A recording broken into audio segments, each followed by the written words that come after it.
O conflito na Ucrânia ultrapassou seu quinto mês de duração e está em seu pico de decisão que poderá terminar dentro de algumas semanas, caso a Rússia conquiste totalmente Donetsk, ou se estenderá por longos meses, caso a Ucrânia subestime as ofensivas estratégicas lá em Kherson e quebre o avanço russo por Sloviansk, que se encontra à frente. As sanções econômicas, diplomáticas e políticas foram duras contra a Rússia, mas parece ter se dissipado desde maio. O Banco Central da Rússia priorizou a estabilização da taxa de câmbio após a primeira onda de sanções, que incluiu o congelamento de cerca de metade das reservas internacionais do Banco Central. De acordo com a CSIS, o Banco Central russo impôs controles de capital e aumentou as taxas de juros. O rublo caiu mais de 40% em relação ao dólar após a invasão, mas depois se fortaleceu acima do nível anterior à guerra no final de abril, embora não seja mais uma moeda totalmente conversível. Apesar disso, o banco russo dobrou sua taxa básica de juros para 20% após o início do conflito, mas depois, em meados de abril, passou a reduzir gradualmente a taxa. Já em meados de junho, a taxa e a liquidez do setor bancário retornaram aos níveis anteriores à guerra na Ucrânia. Pelo visto, os impactos sentidos pela Rússia foram reduzidos após muito trabalho da equipe econômica da nação, e os efeitos da guerra parecem ter se estendido além da superfície terrestre, pois a Rússia anunciou que deixará a Estação Espacial Internacional após o ano de 2024 e lançará sua própria nova estação espacial logo depois. A Rússia e os Estados Unidos começaram a construir a estação espacial no final da década de 90, e a parceria foi considerada um grande feito de colaboração internacional, especialmente após a Guerra Fria e a corrida espacial de décadas. Desde então, a ISS reuniu astronautas de todo o mundo para realizar pesquisas que poderiam, eventualmente, ajudar a levar os humanos ainda mais longe no espaço sideral.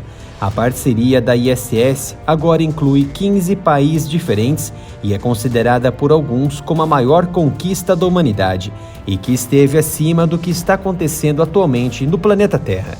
A medida não é necessariamente surpreendente, considerando como a guerra em curso na Ucrânia está mudando a geopolítica. O programa espacial russo está flertando com a saída da parceria há anos. Ainda assim, a decisão é um grande golpe para a colaboração internacional no espaço pela interdependência Rússia e Ocidente nos projetos espaciais. A Rússia segue o mesmo caminho da China, que está construindo sua própria estação espacial.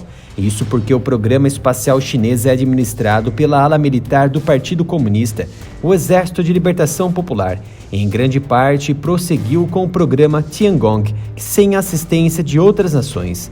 Assim, os Estados Unidos excluíram a China da Estação Espacial Internacional por causa de seus laços militares. Um dos motivos dos Estados Unidos não sabotarem o programa espacial chinês está na linha de produção exclusiva com materiais chineses e de aliados que os americanos já sancionaram. Um comércio fechado e exclusivo que o Pentágono não consegue criar empresas laranjas ou fantasmas para sabotar equipamentos e condutores, diferente do programa espacial iraniano, que necessita de muitas empresas estrangeiras. Estas possuem os americanos como fornecedoras secretas que sabotam equipamentos.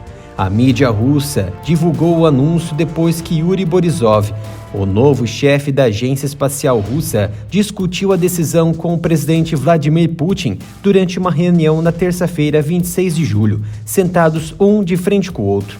A Rússia não concordou formalmente em apoiar a estação após a data de 2024, mas o governo Biden planejava apoiar as operações da ISS junto com a NASA até pelo menos 2030. Os americanos agora devem descobrir como administrar a estação sem a ajuda preciosa de seu maior parceiro de longa data, a Rússia.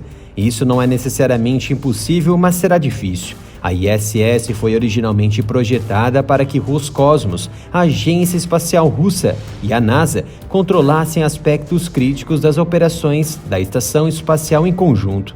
Neste exato momento, por exemplo, a Rússia controla os sistemas de controle de propulsão da estação espacial, que fornecem impulsos regulares que mantêm a ISS na posição vertical e impedem que a estação saia de órbita. Sem a ajuda da Rússia, esse complexo maquinário presumivelmente precisaria ser entregue à NASA ou substituído.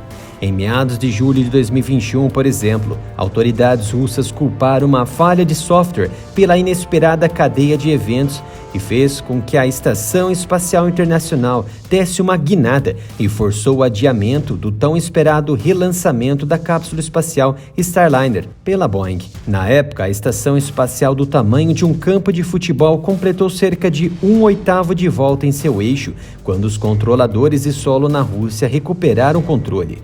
Os Estados Unidos intensificaram as sanções contra a Rússia em todos os setores do planeta, permitindo o xenofobismo contra cidadãos russos em solos estrangeiros.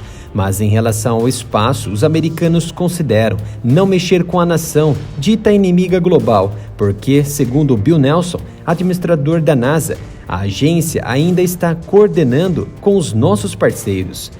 Analistas usam um trampolim. O que poucos têm ciência, o atual chefe da Roscosmos, Yuri Borisov, antes de assumir o cargo, era responsável pela indústria de armas das Forças Armadas da Rússia. A Rússia tinha sido a líder na exploração espacial, até que a NASA pousou o primeiro humano na Lua, no que foi um dos maiores desenvolvimentos da Guerra Fria. Ao que parece, a notícia será bem recebida em Pequim. Como já falado, constrói sua própria estação espacial, a Tiangong, e se aproxima de sua conclusão até o final deste ano, 2022. O mais recente desenvolvimento deve aumentar as chances de a Administração Espacial Nacional Chinesa atrair não apenas propostas de pesquisa científica, mas também investimentos, incluindo o mesmo compromisso que a Rússia possui ainda com a ISS e com a NASA. Alguns dos planos de curto prazo da Rússia no espaço não foram afetados por sua guerra em andamento com a Ucrânia, pelo menos por enquanto. O astronauta Mark Vanderhey, por exemplo, ainda viajou de volta à Terra no veículo Soyuz da Rússia no final de março, junto com 2 cosmonautas. A agência ainda tem planos de levar o cosmonauta Anna Kikina no Crew Dragon da SpaceX ainda neste ano.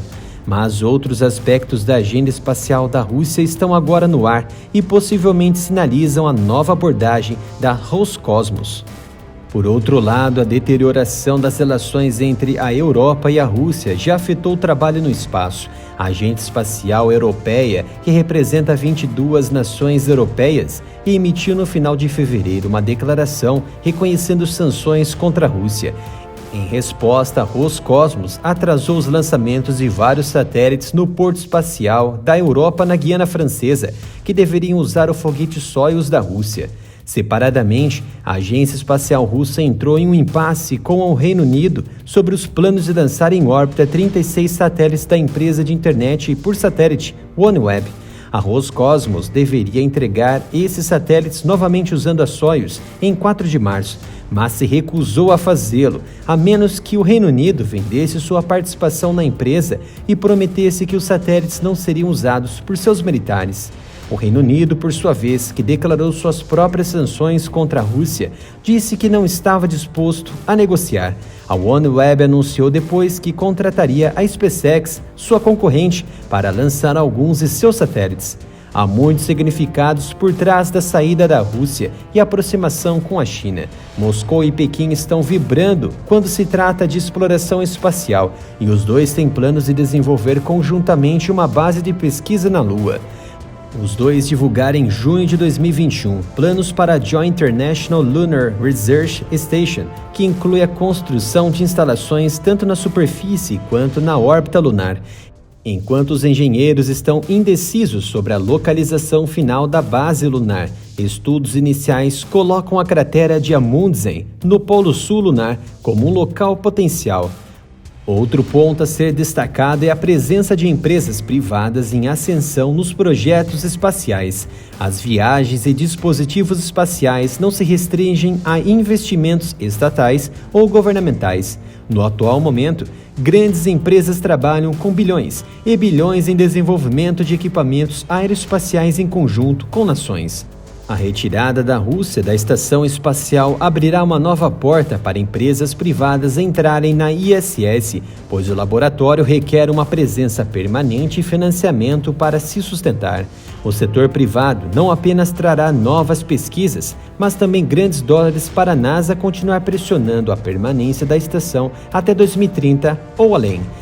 Várias empresas privadas, como a Blue Origin, já estão trabalhando na construção de uma estação espacial comercial, a Orbiter Reef, na órbita baixa da Terra, e o desenvolvimento pode significar que elas estão prontas para capturar uma grande parte desse mercado. A SpaceX também procurará obter uma grande parte desta torta, pois trabalha rumo à Lua e Marte no futuro próximo. Segundo a presidente e diretora de operações da SpaceX de Elon Musk, Gwyneth Shotwell, as missões tripuladas chegarão a Marte até 2030. A NASA diz o contrário. A humanidade pode chegar ao planeta vermelho e à Lua mais cedo ainda. Seja qual for o caminho, a estação espacial continuará sendo o ápice da engenharia, da física e da excelência diplomática que garantiu uma colaboração contínua no espaço enquanto o mundo girava. Gostou deste vídeo das análises? Inscreva-se no canal e ative o sino de notificação. E não se esqueça de seguir o canal no Twitter e no Instagram pelo @AreaMilitarOff. Conto com a sua colaboração, se possível, doando qualquer valor para a chave Pix, canal areamilitaroff@gmail.com. Agradecemos a sua colaboração.